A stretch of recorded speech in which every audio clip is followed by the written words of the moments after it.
I was able to push through, we were able to finish it, and I have an amazing team guiding me along the way. So, yun yung pinakamahirap. And also the pandemic was actually, it was also difficult because there was a time where I thought na baka hindi na matuloy.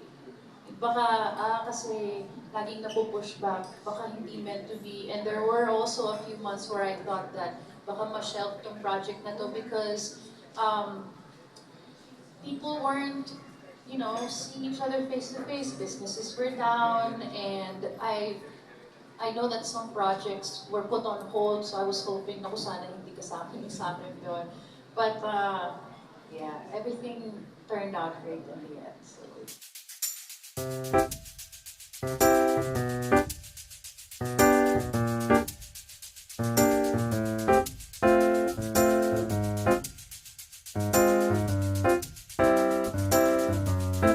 It did. And of course, let's talk about that. What are the most rewarding parts of this journey for you, naman? The most rewarding is when I'm still reading it, Like I still go back and say I have my personal copy where I have all my notes, and I still go back and I read it again, and then I think, oh, sana ma-enjoy na mga magbabasa to, ganyan. But it's very colorful yung story. So I love it when I get tagged in photos, posts, stories, reels. People are quoting words from the book. It means they're reading it, so that's nakinikilig ako doon. Hindi lang nila binibili, binabasa talaga nila. At saka, um, just this whole, just the fact that it's out there and it's it's now in bookstores, and I see it next to other books, and I see people getting their copies. I wasn't sure if this was if this was something that my fans would like. Kasi, syempre, they're used to hearing me speak. They're used to seeing me. That's a very different form of media. Iba yung binabasa, hindi naman nila ako nakikita or naririnig pag gano'n. Siguro they can read my voice as they're reading it. But this is very new to me. I've done short stories and short articles, short form writing lang.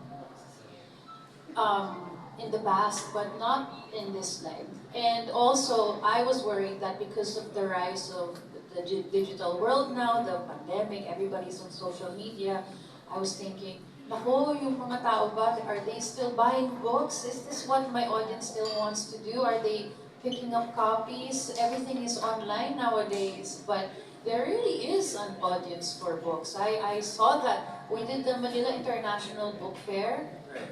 Kilig na kilig ako na kasama ako doon. Kasi I was like, I am amongst writers and national artists. So, that was a kilig moment for sure. But that really opened my eyes to how many people are really still very old school and appreciate reading.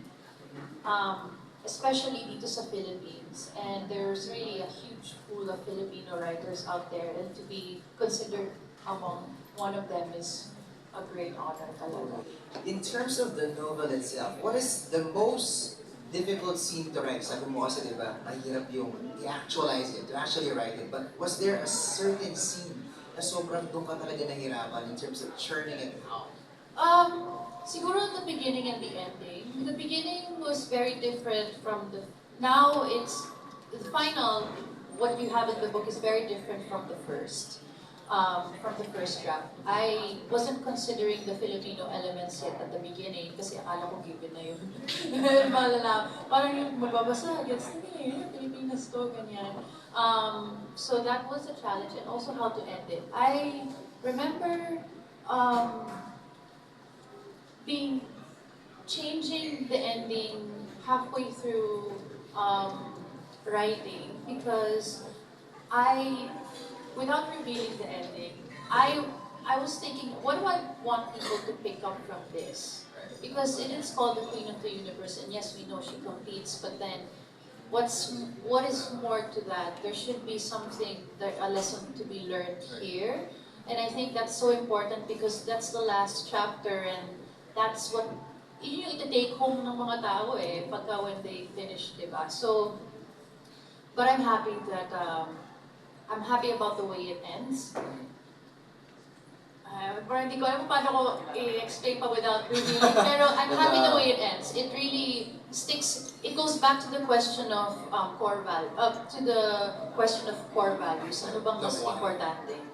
Exactly. Yeah. Speaking of it also, so medyo ayaw mo mag-reveal, syempre we don't want that. Meron pa kami isang challenge sa'yo. What is your favorite scene in the novel? Pero teaser lang. Kasi we don't want to reveal everything. Yeah. My favorite is when so may love ano siya dito, may love interest siya dito. And my favorite na medyo kilig at medyo tearjerker din siya. Depende ko ng mood mo when you read it, is when may pagdadaanan sila together because she is so parang eyes on the prize siya sobra. She forgets some people around her kasi sobrang focus niya dun sa goal na medyo nakalimutan na niya yung mga taong totoong nagmamahal sa kanya. So, yun. Basta, may part doon na parang, magpa-break pa. Parang gano'n. You know, being Miss Universe is an advantage because, and the name of the book is Queen of the Universe, but the real challenge comes when I now have to step out of my comfort zone and be like, you know. But you've done it. So Miss Universe, I think you could do it again, and we are excited for your updates online kung ano yung magiging response ng international crowd. What's next for you in terms of writing? Ano ba to? Novel ba ulit? Or you've mentioned about the lookbook, you've mentioned about the self-help book. Ano yung, well, if you could share with us, sort of kind of, a little bit of the plans. Nakatingin yes, parang ano ba gusto The thing with me is I always ask my audience what they want. My next move is always based on what my followers want to see. So I always ask my followers questions when I do Q&A on my Instagram or on my broadcast channel. I always ask them, what do you want to see next? Tapos pinapakinggan ko din kung ano yung nag-work, hindi nag-work. Like that's my guide to how to navigate the next move.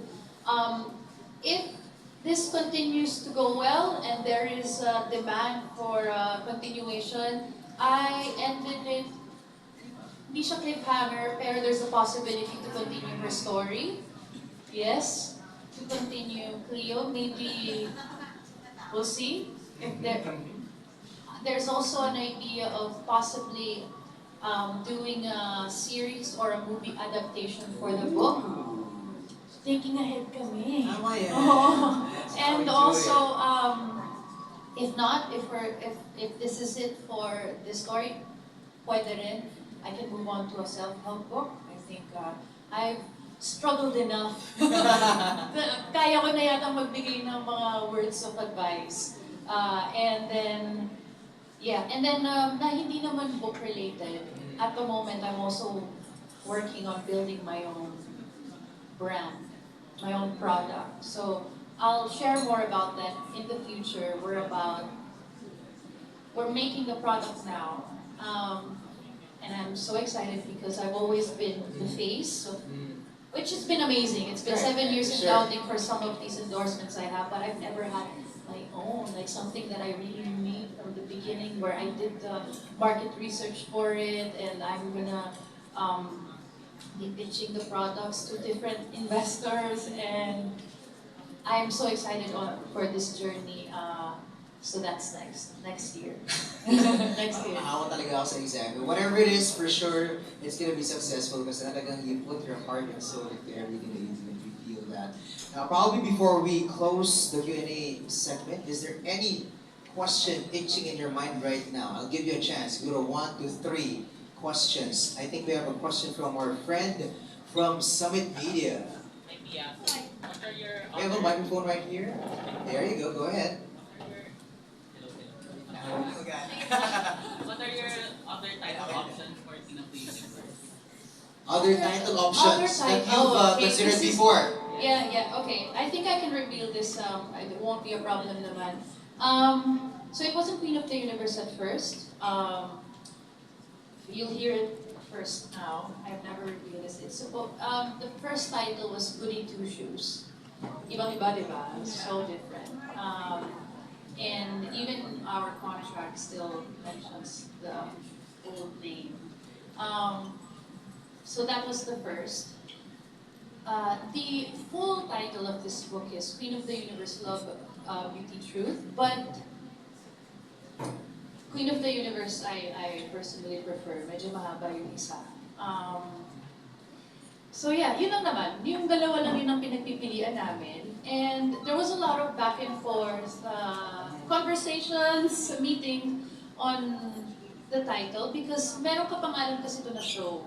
So I had to ask first and consult with the legal team if this is something that we can push through. We don't want to get in trouble with anybody, but apparently the copyright for books is different. From so ano siya, possible. Oh, there was another title. I'm so sorry. Pinitch ko siya, nabaril agad. Sige, ano yung namatay agad? Misunderstood. Miss, like a miss. Yes. Yeah, understood. But then, I drew the cover idea. So at first I wanted a profile silhouette of her face. Tapos black and white lang.